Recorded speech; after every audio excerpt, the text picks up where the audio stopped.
When you're looking for KitchenAid innovation and quality, who has the answers, the selection, the price? Ventura TV Appliance. With billions in nationwide appliance buying power, more than Home Depot and Best Buy combined, we'll help you save.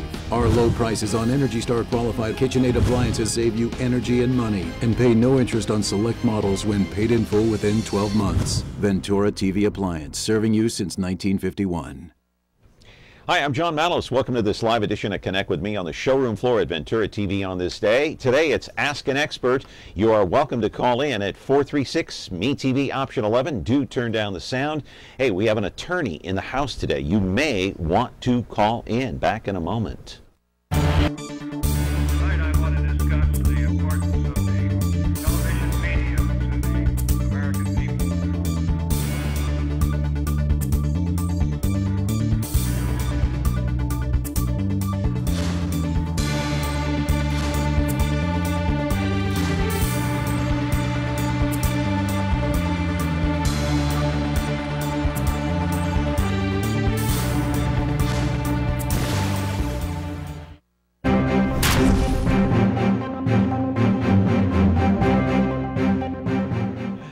Back here on the show on Comcast Channel 187 and 43.6. Of course, as usual now, we're here for the full hour up until 11 o'clock, so you're welcome to call in, ask an expert, and we have an attorney in the house today.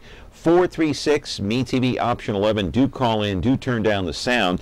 And you know, this is kind of a cross between here on Connect with Me, between the focus on business and ask an expert, because this attorney owns her own business. In fact, she has 2 offices, but she's also an expert. Let's roll the videotape, my friends. Let's take it, and I'll show you exactly what I am talking about. Here she is, right there in her downtown Fresno office, Caterina Benitez, a young, bright Fresno attorney who wears several hats. Her law firm handles anything from, well, bankruptcy to family law. After graduating from USC, we'll talk about that later, Benitez returned to the Central Valley to attend San Joaquin College of Law, and later opened up her own practice in 2009. She specializes in the area of real estate by assisting homeowners facing foreclosure and other areas in that same arena.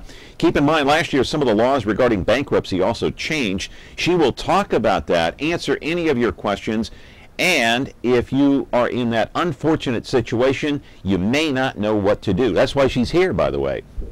In fact, live in our studio right now, and waiting to take your call, my friends, is our Ask an Expert guest here, Caterina Benitez, an attorney at law here in the city of Fresno. She handles many different things in her law office. She has a law office here in the city of Fresno, in downtown, of course, right near the courthouse, and also in Madera. So if you're watching us in Madera and you have a question about bankruptcy or anything else, maybe you're going through a divorce, I don't know, call in, 436-MeTV, option 11. We're here for the full 60 minutes. You have plenty of time. Back in a moment. Frigidaire. We introduced the first home freezer, the first pulsator agitator washer, and now we introduce the Frigidaire Orbit Clean dishwasher, designed with a unique wash arm that gives you 4 times more water coverage for a consistently better clean. Frigidaire, over 90 years of legendary innovation. See the full line of Frigidaire appliances at Ventura TV Electronics and Appliances.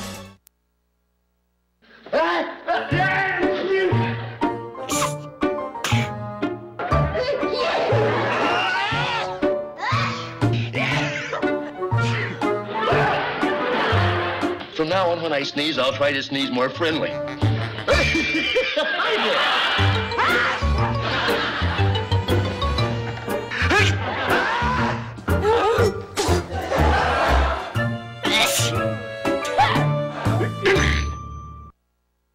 We're here to take your phone calls today because it is Ask an Expert Day here on Connect with Me. We have an expert in the house. Her name is Caterina Benitez. Hi, Caterina. How are you? Good morning. Good. How are you? Oh, good. So did I properly describe what you do? I think so. Right now we're pretty busy doing a bunch of different things in my office, so pretty accurate.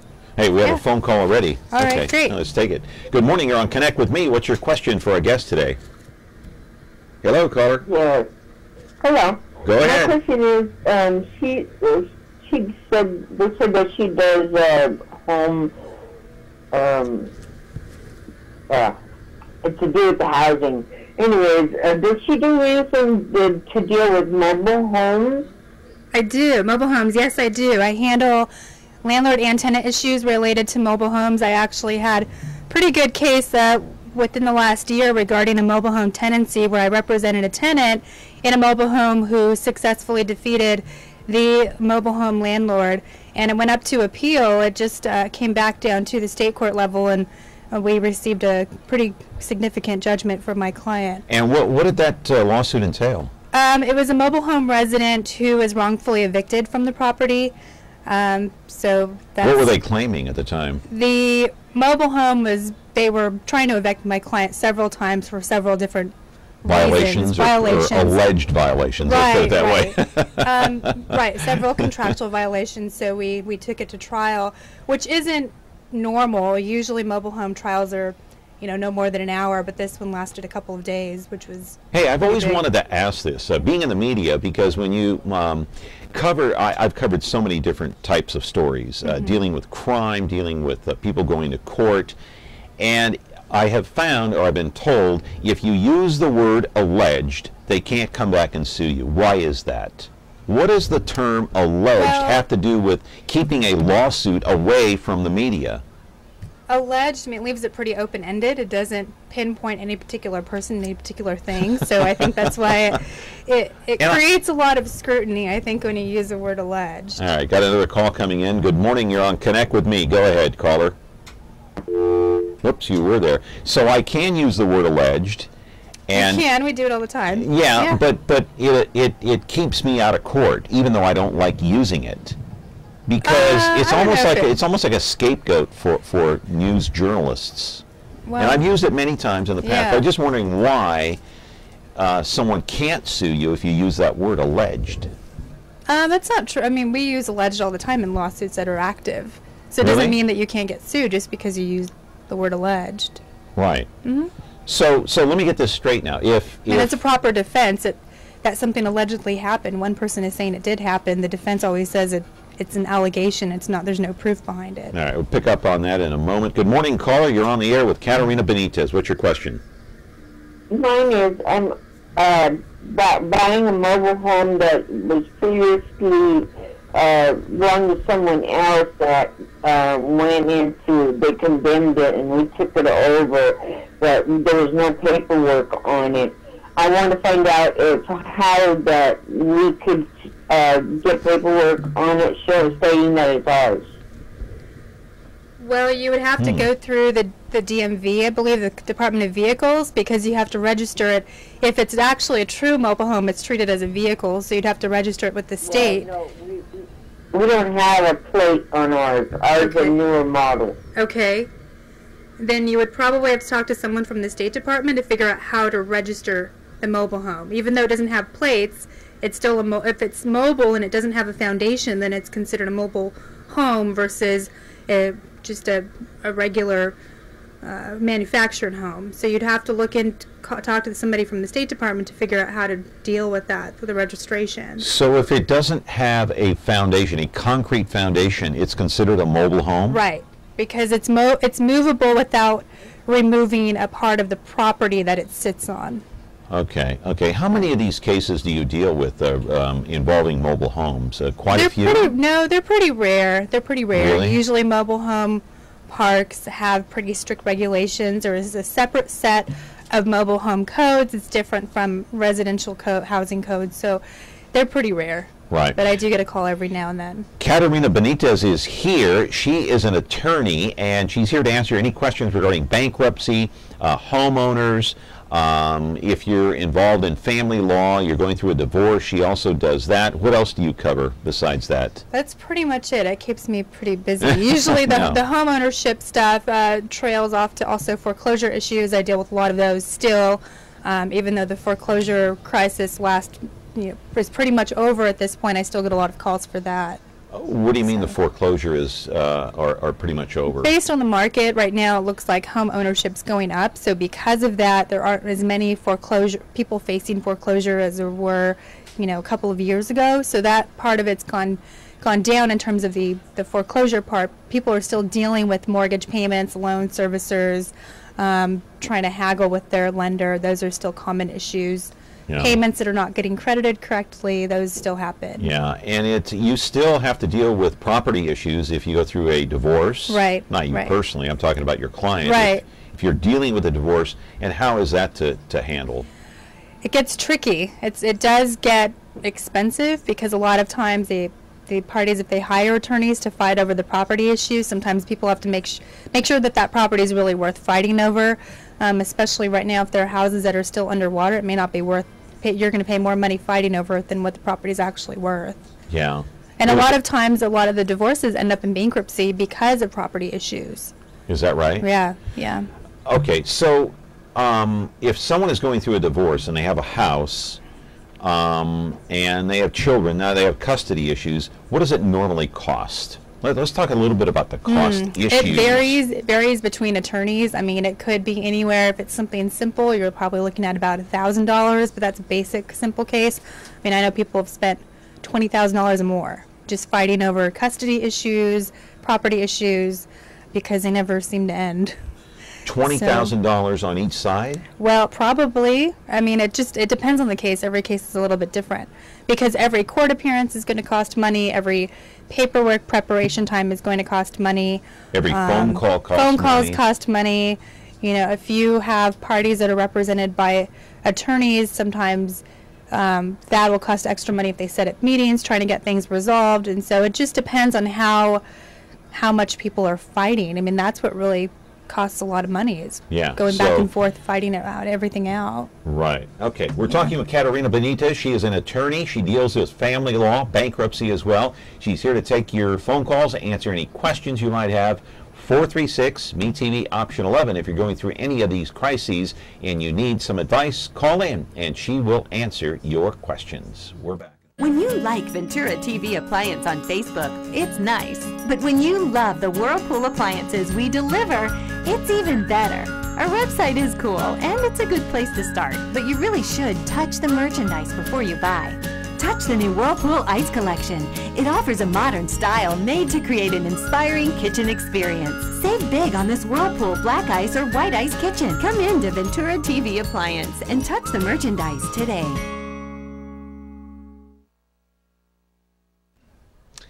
Back here on Connect with me, Ask an Expert today. Hey, we've got the expert right here to my left, and you are the viewer out there, and I am the host asking some questions, but we got a call on the line here, a caller. Go ahead, you're on the air. Well, first I'd like to make a little statement. I bought a home in Corsico, mobile home, and it's considered on a foundation, but it's not a cement foundation because all the rocks and things, it's a strapping that straps it down that makes it considered a permanent home. But anyway, my question is, I'm going to sell a home, and someone brought me some papers called the California Association of Realtors. It's a form for the sale agreement. Right. And they said you have to use this one agreement all over the state of California. Do I have to or not? Are you trying to sell the home? I missed that part of the I'm question. going to sell the home, and I was going to make up my own sales agreement. Well, you could use your own sales agreement. It's usually not advised because the CAR forms, the CAR forms, actually have all of the information to make it a legal contract. The difficult part is if you're not using an attorney and you try to draft everything yourself, you expose yourself to liability. And Why? So that's, Why? Well, there are basic terms to a contract. An offer has to be placed, an acceptance of the terms have to be placed, and there have to be certain disclosures, especially when you have fixed homes, that have to be put into place that those CAR forms cover. And so if you don't offer up the disclosures, then you could be at risk. Right, and those CAR forms include all of those. Well, what I wanted to know, I was selling the home myself. I thought maybe I would get in trouble using their forms. You will. I don't know if you would get in trouble. I would talk to maybe someone from a realty association. Generally, when I handle those forms, they're through a real estate agent or a broker, and so individuals, from what I've seen, I really haven't seen individuals use them because they usually go through a broker, but I don't see any reason why you couldn't. There's nothing preventing you from doing that. The only difficult part I thought if I whited out their logo and cut the bottom off. I could use it. Then you might expose yourself to liability there if you're altering the document. So you might not want to do that. I would talk to I would talk to an agent or a broker before you start filling out those forms, only because they may be able to assist you.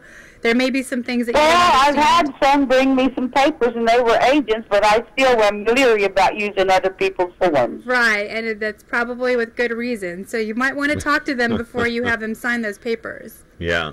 Okay. Yeah. Thank you. You're welcome. Thanks for the call. Hey, Caterina is here. Caterina Benitez, an attorney, 436 MeTV option 11. If you have any questions about a home, a mobile home, bankruptcy, real estate, going through a divorce. So let me ask you something. Is it a good idea to seek out an attorney, even if it costs a few $100 when you're signing any kind of documents, because the risk of leaving yourself open for liability is there? Is that correct? Right. No matter what the case. Right, and a lot of times too, when a seller is selling a property, there may be disclosures that you don't know about. You may be signing things, your rights away, that you don't know about. I've had clients bring documents into me where they actually have waivers that they initial and they have to sign, and waivers give up certain rights, and because of that, had they not brought them to me, they would have signed the papers, sent them back, and they would have given up their legal right to sue in the future. So it is important.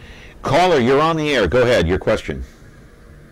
Yes, I wanted to know, I have, actually, I lost my job, and I was paying on my mortgage. Recently, I changed the name on my husband's name because I couldn't afford to pay for it. And I wanted to know, would they come after him, or what would be the situation? Did you change into your husband's name with a grant deed, or did you actually refinance the loan into his name? No, we didn't. I didn't finance it under his name. I just changed the name. So you recorded a grant deed grant deeding it from your name to his name? Yes. Right. Okay. Legally, it doesn't mean anything until the property is paid off. So all you did was give the county a notice that when the property is paid off, he's entitled to that property, but it doesn't change anyone's liability. So you're still liable for that loan. So in the event you stop paying or someone stops paying, the property could go to foreclosure, and you would actually be liable for that. But if you only have one mortgage on the property and the house goes to foreclosure, then you won't have to worry about anyone coming after you for any balance. But your husband, by recording that grant deed, you really didn't do anything to your husband, so it didn't make him liable. She's got to take her name off the loan, right? Right. He would have to finance a loan into his name. And is that easily done? No. They're really hard to do. Yeah. So what do you have to do? Well, you would have to get an underwriter. It's basically like getting a new loan for the property. So he would have to qualify for the loan on his own to change it into his name. So you have to get a whole new loan. Right. Into his name. Right, to pay off the balance. So that releases her from liability. Right. So what if he is... Go ahead. Go ahead. Yes, so in other words, he wouldn't be liable for the loan, only me. Right, that's right. Okay. Okay, because that's what I wanted to make sure, because we are separated, and I don't want that to go to him. I want it to come to me. Right, the loan will stay in your name. That won't change. Okay. All right, thank you so much. Sure. Learn something People new every do it day. all the time, and they that's come why in. you're here, Caterina, to explain all this stuff. So if you're going through a divorce, right, and one party's going to take the house, if both names are under that same loan and one person wants to have their name released from any financial obligation, they have to have their name removed from the loan, not the grant deed. And some lenders will do it if you give them a court order that gives the other party sole responsibility for the property. Some lenders will create paperwork to do it, but it's pretty rare. Usually the one party through the divorce can get possession, but it doesn't necessarily mean that they're going to relieve their legal liability for paying on that loan. So the creditors are still going to come after you no matter what the grant deed says, no matter what the divorce agreement says, if your name's still on that loan, right? It's possible unless you get some sort of release from the bank, which you probably could do. But it takes quite a bit of work to do that. Now, how common is this? Which part? Doing the grant deed? Just doing it, not the grant deed, but how often do you run into a situation where, hey, your name is still on that loan, we need to remove that because we want to remove you from any kind of financial obligation? It's pretty common, but I usually try to send people out to lenders to try to get it taken care of, because it does Are they create usually a shocked when they hear about it? Yeah, well, usually the ones who are shocked are the ones who come to me with the grant deed saying, like, you know, the same thing that this woman said, that, you know, she signed her rights over to the husband, and I have to tell them, well, you didn't really sign your legal right over, you just gave him a piece of paper, which doesn't mean anything. So they're usually surprised when I tell them that. Yeah. Okay. Caterina Benitez is here. She's an expert in law. Of course, she's an attorney, has 2 offices, one here in Fresno, one in Madera. You got a bankruptcy issue, you have a family law issue. She's the one to call and ask the question. She knows it. She went to USC. Back here on Connect with Me in just a moment.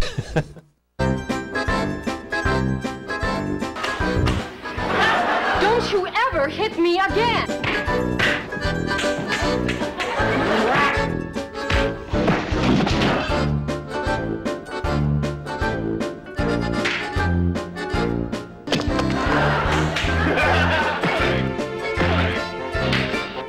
Chief, I think we got a hit on our MeTV Fresno, now on Comcast Channel 187.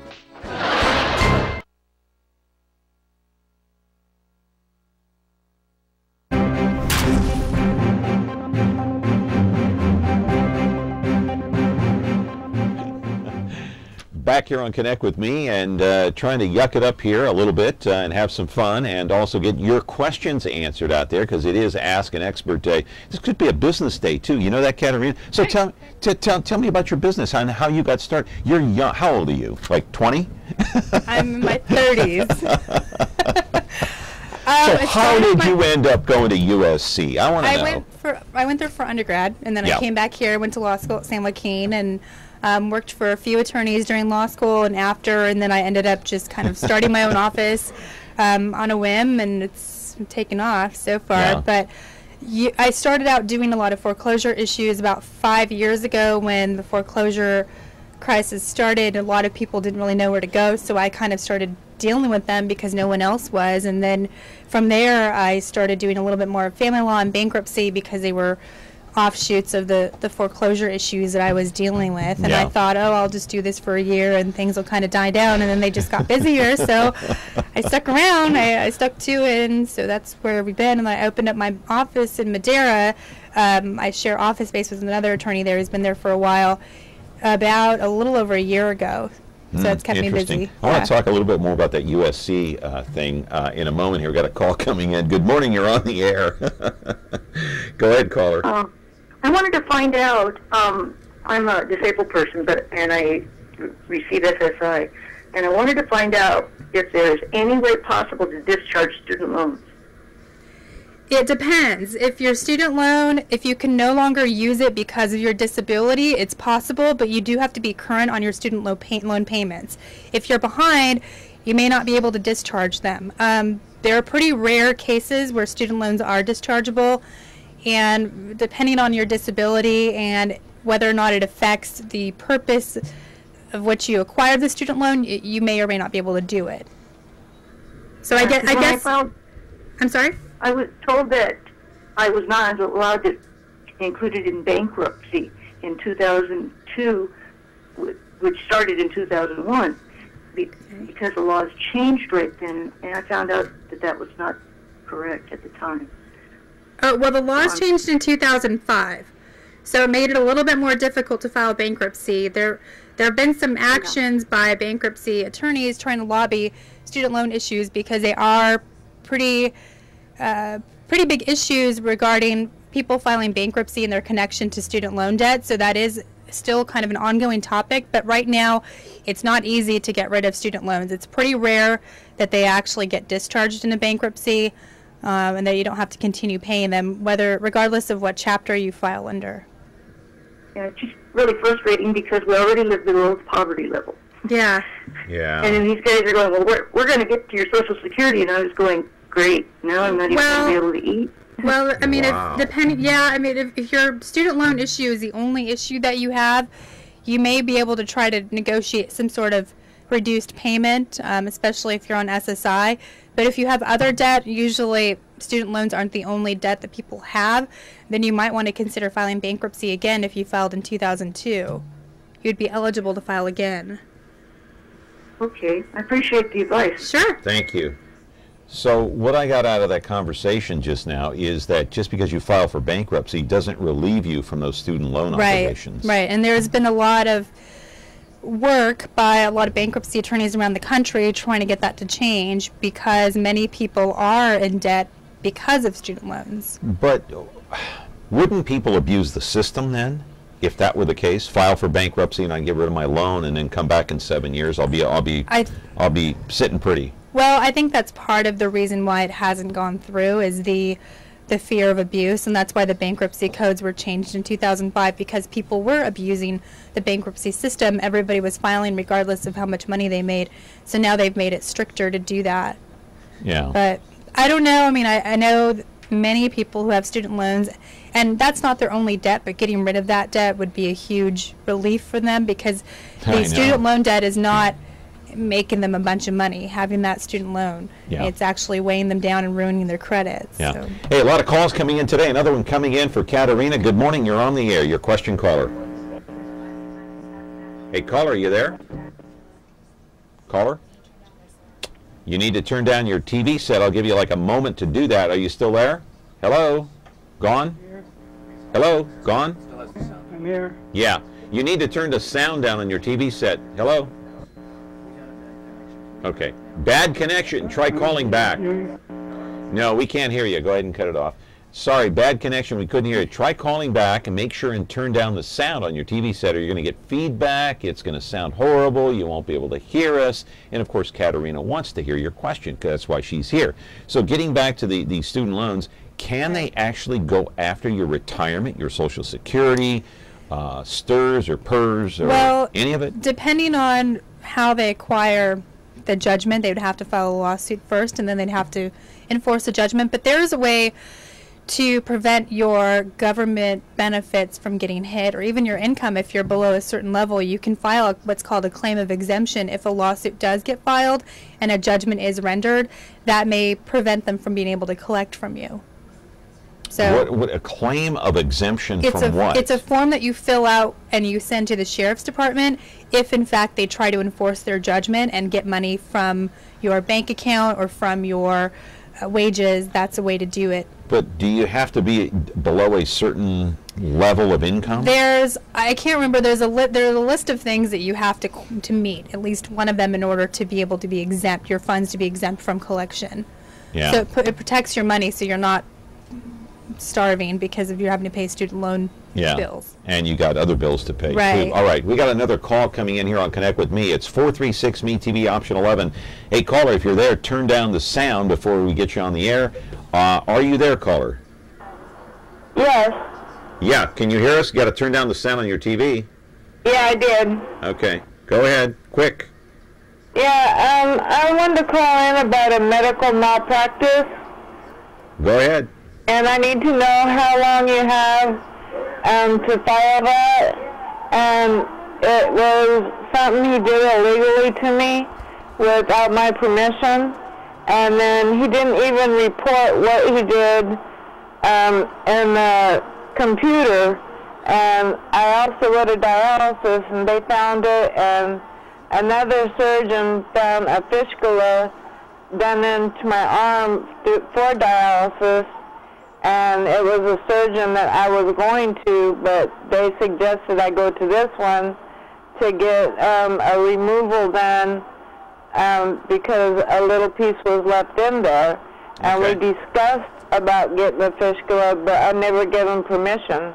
And he said, we'll talk about that later. All right. So when I talked to my surgeon, he said he didn't want to see me no more because of what that guy did to me. So I want to know on medical malpractice how long it'll, what can be done, because he told me it was a life-threatening situation. Okay. I took my son in the office with me. Thank you. Because I told him, why'd you do that to me? All right. And now my arm is almost paralyzed. Unfortunately, I don't handle medical malpractice issues, so she'd probably want to get someone either from the phone book. I don't. Time limits, I don't know. You don't have that in your own. You don't specialize in that. Right. No, I don't handle those types of issues. I know there are a lot of attorneys who do around here, but I don't handle those issues. Right. So they would have to seek an attorney that specializes in that? Handles medical malpractice issues. And there are attorneys out there that do that? There are, right. Okay. Yeah, but let me ask you a question. When you go to the doctors, don't they have you sign a document that you can't sue them for malpractice? I don't think so. No, they don't? Okay. I thought they did. Maybe some do. I don't know. I don't know. I've never seen that. I don't know. All right. All right. We're talking with Caterina Benitez. She's an attorney at law specializing in bankruptcy issues and family law. So if you're going through a divorce, a bankruptcy, a foreclosed home, whatever the case may be, maybe they're trying to evict you from your mobile home or whatever, call in at 436-MeTV, option 11. We're back with the second half hour of our live program on Connect with Me. When you're looking for Whirlpool innovation and quality, who has the answers, the selection, the price? Ventura TV Appliance. With billions in nationwide appliance buying power, more than Home Depot and Best Buy combined, we'll help you save. Our low prices on Energy Star qualified Whirlpool appliances save you energy and money and pay no interest on select models when paid in full within 12 months. Ventura TV Appliance, serving you since 1951.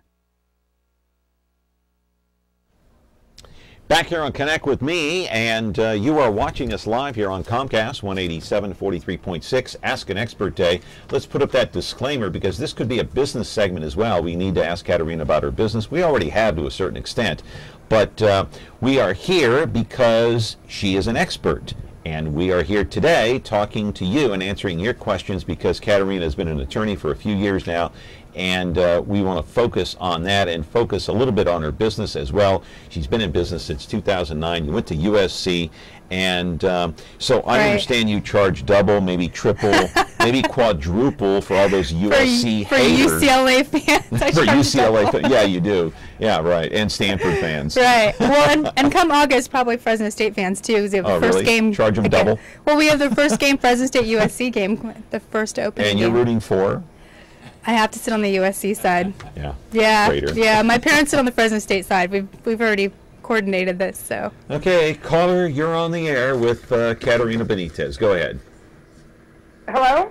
Hello. How are you? I'm fine. How are you? Good. What's your question quickly? My question is quickly. I went to see an attorney yesterday about filing bankruptcy, and I own my house outright. I am in the process of getting disability.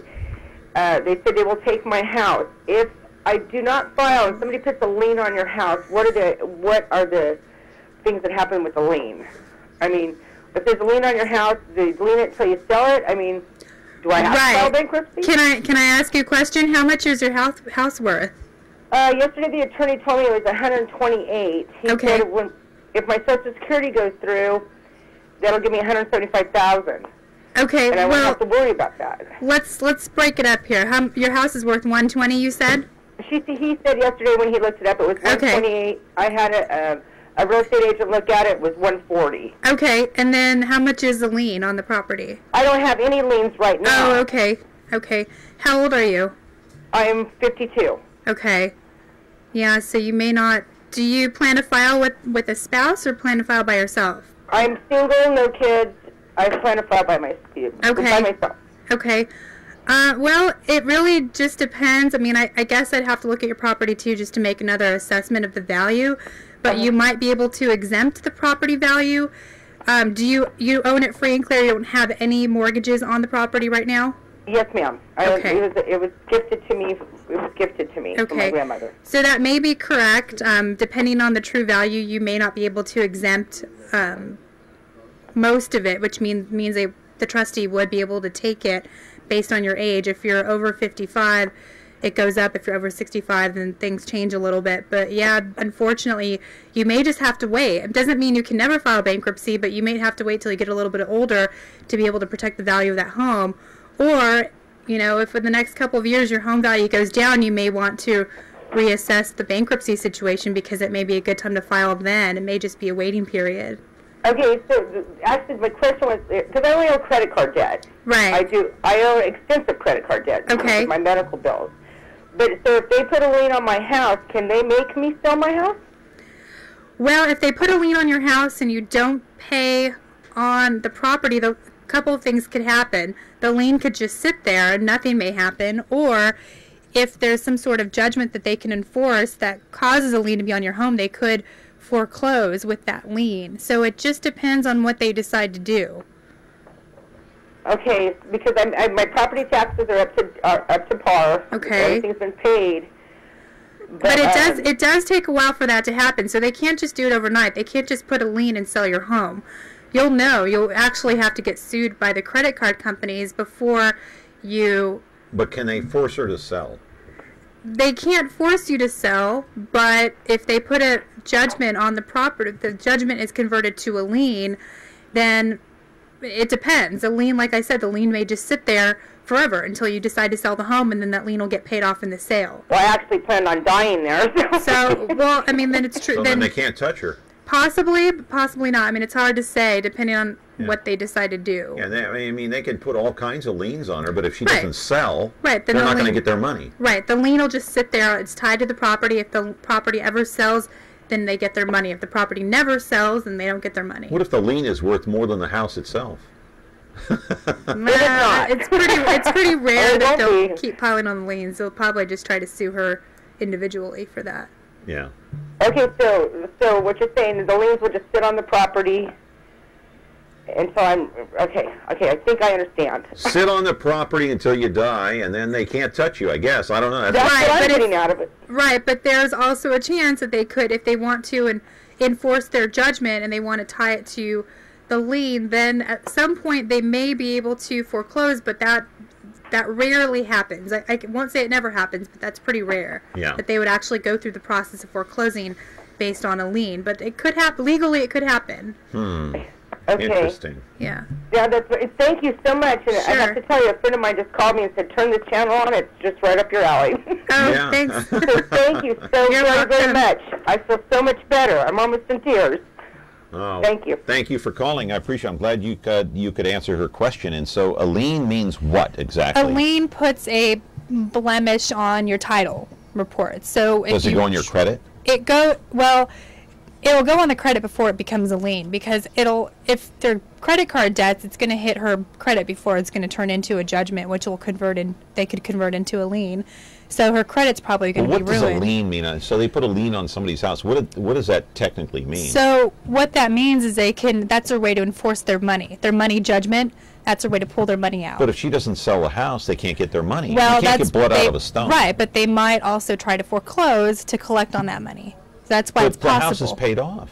Right, they can foreclose. If there's money tied to that house, they can try to foreclose to get their money. They'll probably get more because she probably doesn't owe as much as the house is worth. Wow. Yeah. That is interesting. And yeah. so it doesn't happen very often with credit card companies. Really? Yeah. So it would be a rare thing for that to happen. But it is possible. Another call coming in. Good morning, caller. What's your question? Quickly. Yes. To adopt a caller. 17-year-old. Yes. Caller, you're on the air. Go ahead. Turn your TV down, please. To adopt a 17-year-old, do we still need a social worker report? I'm sure. sorry? What was your question? To adopt a 17-year-old, do we still need a social worker report? A report for what? When they come to the house and check it and they said it's okay. Okay. To adopt the kid. Are you adopting how are you adopting? A private adoption, or is it through CPS? We are the grandparents. Okay. We have custody. Okay, so you're trying to do an adoption. Is it through the county? Yes. Okay. Then usually if you have a social worker, the social worker will tell you about what you need to do the adoptions process. There's actually a set of adoption workers who handle adoptions separately from a general social worker. Okay. So time-wise, I mean, it doesn't matter if the child's 17 because the child could still be adopted. Is it a boy or girl? A girl. Girl? Okay. If she wants to be adopted, she still can, but when does she turn 18? Next year. Next year? Okay. Yes. Then it's possible to adopt her before she turns 18, but once she turns 18, she's an adult at that point, so she would be able to make her own decisions. But your question is whether or not a social worker can still go out to your home? Yes. Okay. Well, depending on where your case is in the process, if your case is still open, if the child's case is still open, then yes, the social worker can go out and do visits to your home to make sure that the child's safe because she's still a minor. So. But not for long. Well, not until the child. Well, it depends because once the child's 18, there could be plans where the child can get additional services until the age of 21. If she's in college or if she's looking at working full time, she may be able to get additional government benefits. And the social worker at that point won't really check on the minor because she's an adult, but she's still a dependent of the system. So by law, the social worker still has to make sure that she's doing okay. So it's hard to answer your question without really knowing more information because it really depends on where you are in the adoptions process and who you're dealing with. But being the fact that she is the grandmother of Right. a child, does that eliminate one battle? No. It doesn't? It doesn't matter because if she still wants to adopt, she's adopting as a family member. But what'll happen sometimes is they'll have the department go out and make sure that the child's still safe because she's still a minor. So I think the she's safety asking, of the child is number one over anything. Right. So I think her question is, at what point can the social worker stop checking her home? It depends. It depends on how far the case has progressed. If the case is closed, then the social worker won't come out anymore. But if it's still an open case, then the social worker can make monthly visits if they want to. Right, so she still faces some uphill challenges with that. It sounds Right, like to me. but if she's in the process of adoption and they're pretty much almost done with that, then I think she's okay. But she still has to make sure that the house maintains minimum standards. You know, the child has food, clothing, that Shelter, sort of clothing, thing. all the basics. Right, right. All right, Caterina Benitez is here. She's an attorney waiting to answer all of your questions, and she has done a great job so far today. 436 MeTV option 11. Turn down the sound. We're back with the program in a moment. When you like Ventura TV Appliance on Facebook, it's nice. But when you love the Frigidaire Gallery appliances we deliver, it's even better. Our website is cool, and it's a good place to start, but you really should touch the merchandise before you buy. Time for that upgrade to an Energy Star qualified French door Frigidaire Gallery refrigerator. Quality appliances for the way you live. Get the best selection, price, and service in town without waiting. Come in to Ventura TV Appliance and touch the merchandise. You got a question about bankruptcy or family law, then today Connect with Me is the place to be and ask a question. 436 MeTV option 11. So let me get into your background just a little bit. You went to high school where? At San Joaquin Memorial. Okay, and then you're a good Catholic girl. I like that. Like to see that. And but then how did you end up going to USC? How did that happen? How did you choose the University of the University of Southern California? Well, in high school they took us on a tour of different colleges, and I liked it. I had no exposure to USC before I went there. I didn't have any family members who went there. My family went to Fresno State, so this was kind of a new adventure, and I liked it. But then you came back here and you went to the San Joaquin College of Law, right? And a lot of attorneys in town went there. Yeah. And when I was there, it had a really good reputation. They were really big on networking, and I see it still a lot around the valley. You know, a lot of people because of that, and I've made some great connections because I've been able to go somewhere local. Did you ever think that you could open your own business and become an attorney at law and be successful like you are now? You got 2 offices, not 1. Well, I didn't really expect it to happen this quickly, I guess. I mean, it happened pretty quick, and I think because I saw a need, and as much as sometimes I'll try to get out of it, but then there are things that pull me back. So, if you really want to make money and get rich, focus on family law. Yes, divorces are through the roof. So I try not to do it too much. What are you laughing at? It's true. Right. I like it. I like it enough to not do it full time because I like doing other things too. It keeps me busy. Why not do it full time? Stressful? I don't know. I mean, I like the other things that I've been doing, and because a lot of the real estate issues that I deal with, not a lot of attorneys do that stuff here in the valley, and so it creates this need that I really can't get away from because I know a lot of people have issues. Niche. It's a niche that's needed here in the valley. Right. Okay, you're on, caller. Go ahead. What's your question? Hello. I'm 56 years old, and I'm on SSI. I'm not able to work, and my father owns the home that I'm living in. and there's no money owed on it. My father's like 81, and he wants to leave me the home in his will, but if he does that, I'll be kicked off of SSI, and I'm on Medi-Cal, not Medicare, and if he does leave me the home, I'll be kicked off of that, which pays for my medication and my doctor visits. I'm wondering how it's possible that I could still live in the home, either through a trust, living trust, revocable trust, or what. You might. I don't know if you've covered this already. But No, not yet. I don't do a ton of probate, wills and trust stuff, but I can tell you one way to do it is for him to create a trust where the trust would actually provide you with what's called a life estate, where you'd be able to live in the property but not necessarily have any duties to maintain the property. So life estates do have some duties, but they're very limited. So with a life estate, you'd have to pay taxes on the property, and you would have certain restrictions on what you can do with the property. Like you can't parcel it out, you can't subdivide it, you can't rent, you can't sell it, but you can live there. I've been going to the library looking at books on it, and I'm already paying the taxes and the insurance on it. Okay. And the upkeep. Right. But I was told that I would be kicked off of SSI, and I definitely would lose my medical coverage, and I'm on major pain medication every month.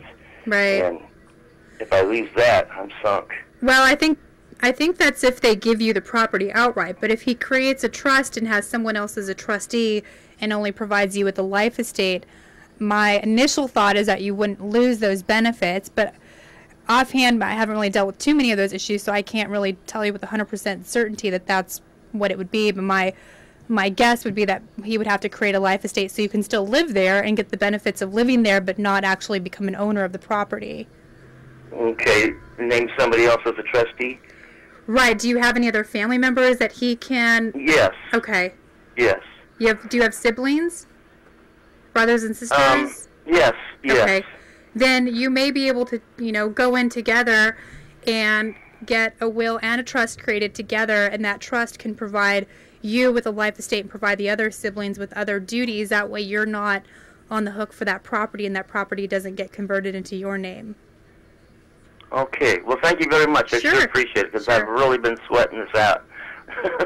Yeah. It is complicated, I will say. I mean, it's not as easy as just creating one or two pieces of paper. So if you get stuck, I would go see a probate attorney and make sure that you tell them what you want, because losing the benefits, once they take those, you can't get them back. So let me ask you a question. Are you on good terms with your brothers or sisters?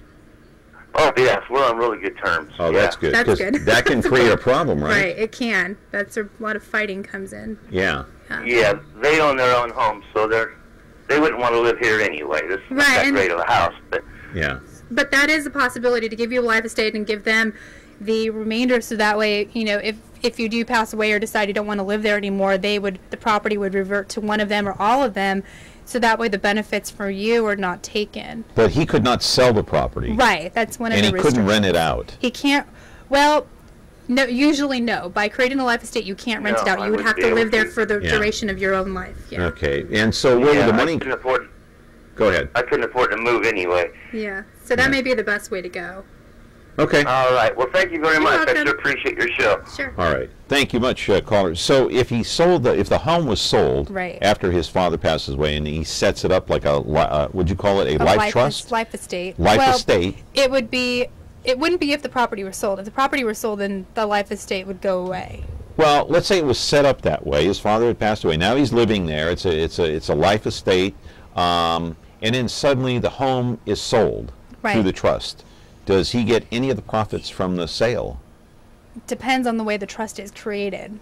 And if the life estate itself is recorded with the county recorder's office, he may still be able to stay there. Okay. All right. We're talking with Caterina Benitez. She's an attorney, and she's here to take your calls and answer any of your questions. We're back with our program in a moment. When you're looking for Whirlpool innovation and quality, who has the answers, the selection, the price? Ventura TV Appliance. With billions in nationwide appliance buying power, more than Home Depot and Best Buy combined, we'll help you save. Our low prices on Energy Star qualified Whirlpool appliances save you energy and money and pay no interest on select models when paid in full within 12 months. Ventura TV Appliance, serving you since 1951. Okay, what's your law office called, by the way? Well, I have a satellite office in Madera with an attorney named Steve Mortimer. In Fresno, my office is law offices of Caterina and Benitez. Caterina and Benitez? M, middle initial M. Caterina M. Right. Benitez. Okay. We got a piece of videotape that was shot yesterday, and downtown Fresno, this is your law office. You can explain what we're looking at here. Just talking to a client, or who is that? That's a client of mine who decided to be in the video. Okay. Taking notes and typical client meeting. A lot of times nowadays I get calls from people who say they've never met their attorney and their attorney can only identify them from an ID. So it's nice to be able to meet with someone face to face and know that you're actually talking to an attorney when you come into the office. So, yeah. And what's the biggest fear when people come in? Is it paying the bill to the attorney?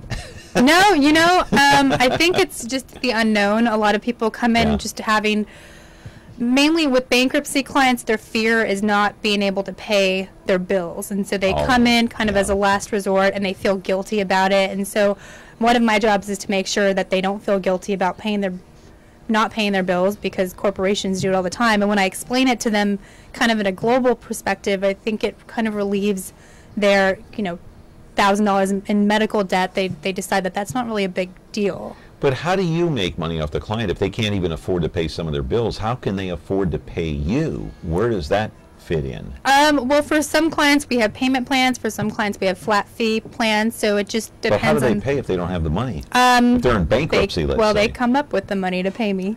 Somehow. somehow they come up with the money.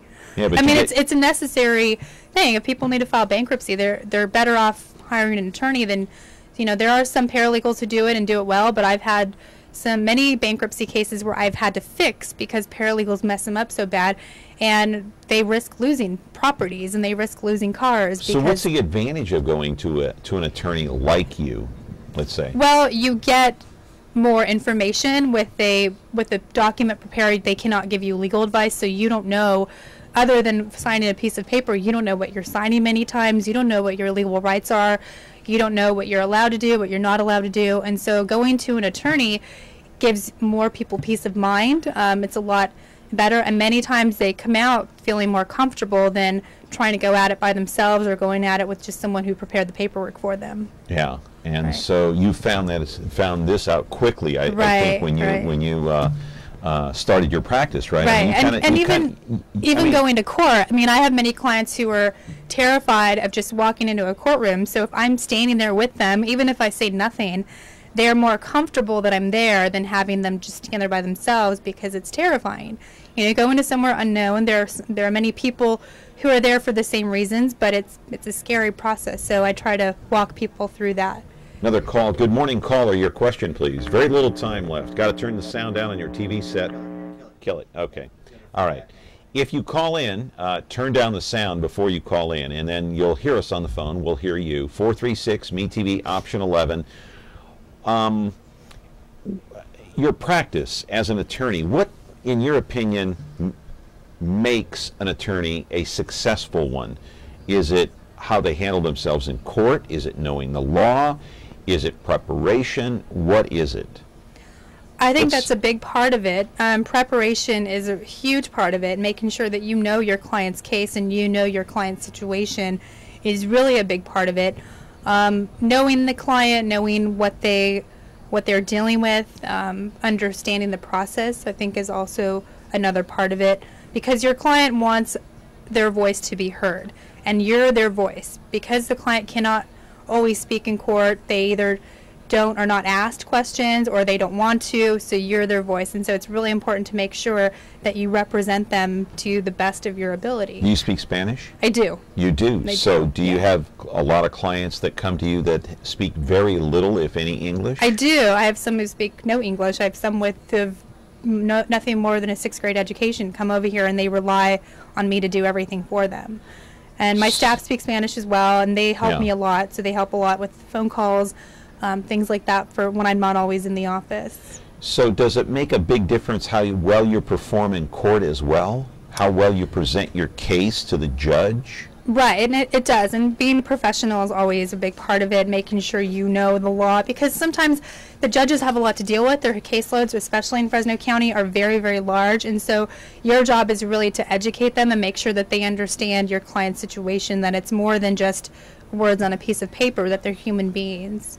Yeah, so the preparation comes in handy, but also you've got to perform in court. Right. But you'd think that the judge would also know the same law that you're up on. Right, but it depends on how you present it, because presentation is also a big key to.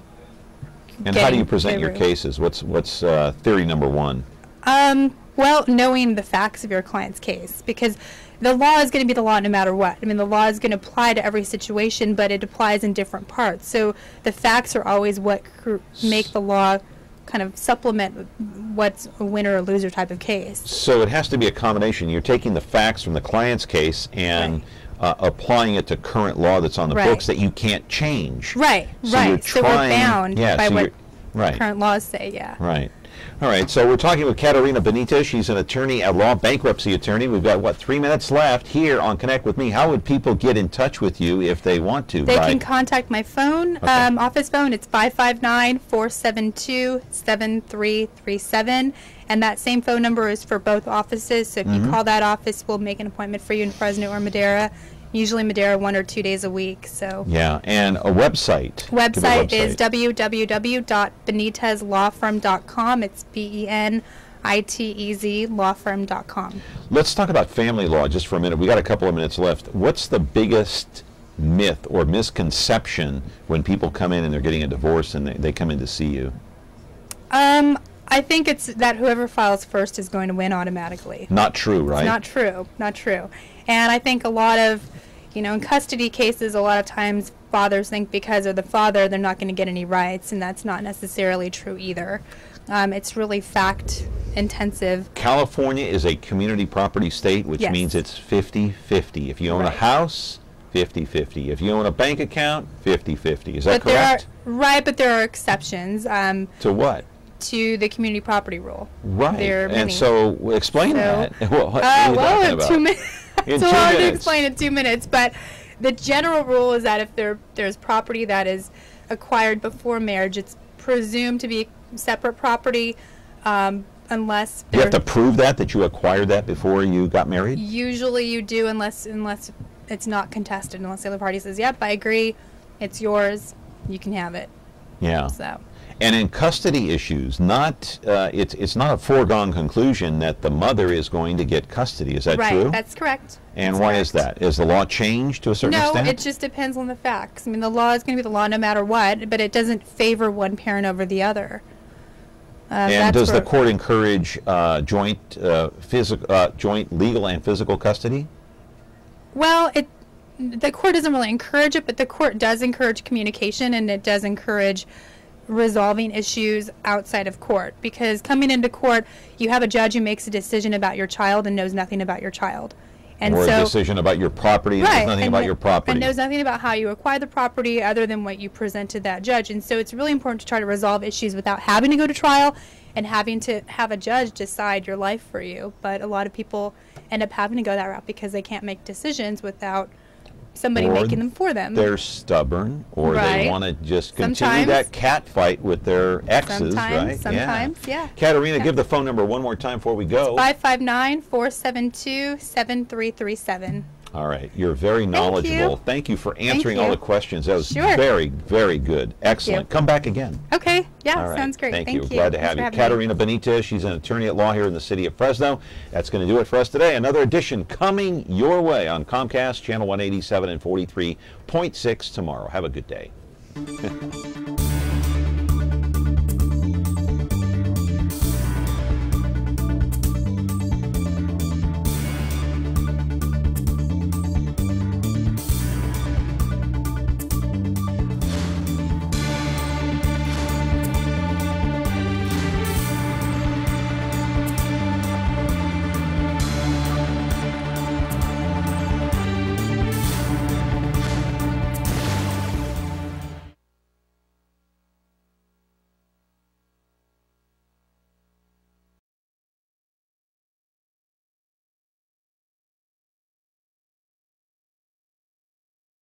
Do you like me? Just like me. Like MeTV Fresno on Facebook. Get the latest news, interact with others, watch videos, become a fan of me. Exclusively brought to you by Ventura TV.